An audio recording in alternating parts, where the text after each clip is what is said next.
you for joining me, brothers and sisters. I am going to read The Fallacy of White Privilege and How It's Corroding Society, an opinion piece from July of last year by a young Sikh fella by the name of Rav Arora. So let's begin. Last month, I retweeted a comment by a contrarian writer who questioned whether racism was to blame for the spread of coronavirus, and a close, quote-unquote, white friend responded to me with a well-meaning text. I feel it is my calling to help end the oppression people of color like you face in our society, he wrote. I understand I have white privilege and that has consequences. His message left me feeling bewildered. What oppression had I actually faced? And what privilege had society conferred upon my friend because of his white skin?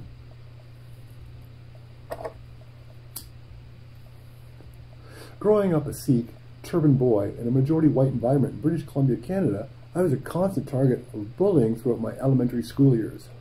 On bus rides home, I remember having to sit in the back where the older, cool kids hung out and used to jump up and slap the top part of my turban. I was constantly harassed with comments like, "Go back to where you came from, you don't belong here." Upon immigrating from India when I was 4, my family suffered tremendous economic hardships and cultural challenges. My father drove taxi at night. My mother worked several menial jobs such as a cook, a house cleaner, a barista, a motel cleaner. It is fair to say my family never had success handed to them on a silver platter. But after more than a decade post-immigration, we have found our footing in Western society with my dad making nearly 6 figures operating his own software company. Now, rising from poverty to economic prosperity is a common narrative for immigrants from all backgrounds in the West. For example, after the communist takeover of Cuba in 1959, many refugees fled to America, leaving most of their wealth behind and having to start from the bottom. But by 1990, second-generation Cuban Americans were twice as likely to earn an annual salary of $50,000 more than non-Hispanic whites in the United States. The notion of white privilege stems from the idea that white people have benefited in American history relative to people of color. And it's true that the institution of slavery and the following decades of anti-black dehumanization have had a continuing impact that was felt today.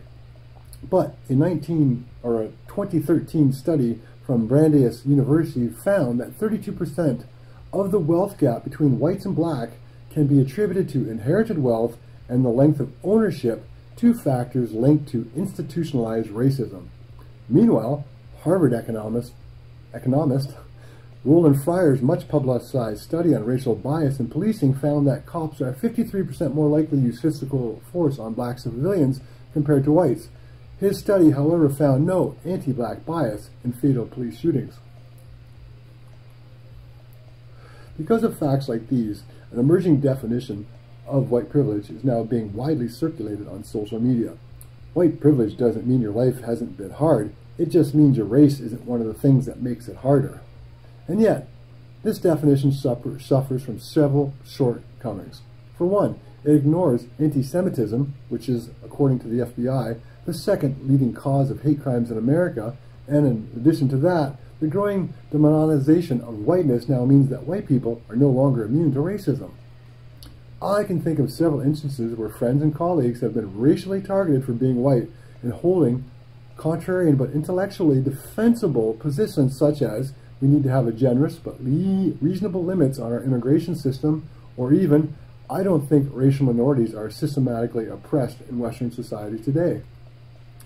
And the concept of white privilege can't explain why several historically marginalized groups outperform whites today. Take Japanese Americans, for example. For nearly 4 decades in the 20th century, from 1913 to 1952, this group was legally prevented from owning property and land in over a dozen American states. Moreover, 120,000 plus Japanese Americans were interned during World War II. But by 1959, the income disparity between Japanese Americans and white Americans had nearly vanished. Today, Japanese Americans outperform whites by large margins in income statistics, education outcomes, test scores, and incarceration rates. One could argue that the success stories of my family, or Cuban Americans or Japanese Americans, are cherry-picked, but whites are far from being the most dominantly successful Western group in society. A wealth of data shows overwhelming white underachievement relative to several minority groups among health outcomes, educational achievement, incarceration rates, and economic success.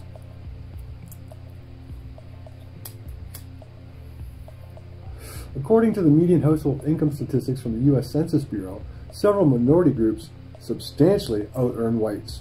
These groups include Pakistani Americans, Lebanese Americans, South African Americans, Filipino Americans, Sri Lankan Americans, Iranian Americans, in addition to several others, and Indians. The group that I belong to are the highest earning ethnic group the census keeps track of, with almost double the household median income of whites. Here in Canada, several minority groups also significantly out-earn whites, including South Asian Canadians, Arab Canadians, and Japanese Canadians. Interestingly, several black immigrant groups, such as Nigerians, Barbadians, Ghanaians, and Trinidadians and Tobagans, have a median household income well above the American average. Guinean Americans, to take one example, earn more than several specific white groups such as the Dutch Americans, French Americans, Polish Americans, British Americans, and Russian Americans. Do Ghanaians have some sub-Saharan African privilege? Nigerian Americans, meanwhile, are one of the most educated groups in America, as one Rice University study indicates. Though they make up less than 1% of the black population in America, nearly 25% of the black student body at Harvard Business School in 2013 consisted of Nigerians. In post-bachelor education, 61% of Nigerian Americans over the age of 25 hold a graduate degree, compared to only 32% for the US-born population. These facts challenge the prevailing progressive notion that American institutions are built to universally favor whites and oppress minorities or blacks. On the whole, whatever systematic racism exists appears to be incredibly ineffectual or even non-existent, given the multitude of groups which consistently eclipse whites. In fact, because whites are the majority in Canada and America, more white people live in poverty or are incarcerated than any other racial group in these countries. If you were to randomly pick an impoverished individual in America, you're exponentially more than likely to pick a white person than a person of color because of population differences. Today, 15.7 million white Americans, almost twice as many as black Americans, live in poverty. Given such facts, why would we deem all white people as privileged, even if whites have lower poverty rates compared to African Americans and Hispanics? It should also be noted that suicide rates are disproportionately high amongst whites. In 2018, whites had the highest suicide rates of 16.03 per 100,000 people. The New York Times has also reported that whites are dying faster than they are being born in the majority of U.S. states. This isn't due to large parts of high rates of substance abuse and suicide. In comparison, black Americans had a suicide rate less than half of whites, 6.96, and Asian Americans, Pacific Islanders, have the lowest at 6.88 per 100,000.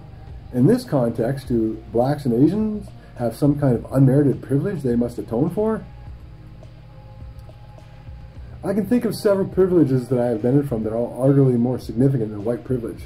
Roughly speaking, my family has more wealth than many in my social circle, including my friends who texted me to atone for his white. This should be some form of class privilege? Now, I bring this up to you today simply because we are seeing the cancel culture, we are seeing the bastardization of whites. We've watched it for the last year. For the record, membership in the United States for BLM and Antifa has gone through the roof in the last several weeks alone. I'm not quite sure why that is, but I'm sure time will tell as it plays out. Again, I'm not coming across as having a racist bone in my body, and I'm not saying I'm infallible, because when I was a younger man, I used to consider myself an equal opportunity racist. And you're like, what do you mean by that? It's like, well, I just hated everybody.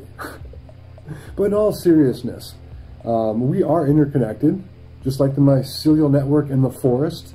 just like the synaptic reflexes in your brain, just like the galactic space is all intertwined, and holy shit, I got high off that joint.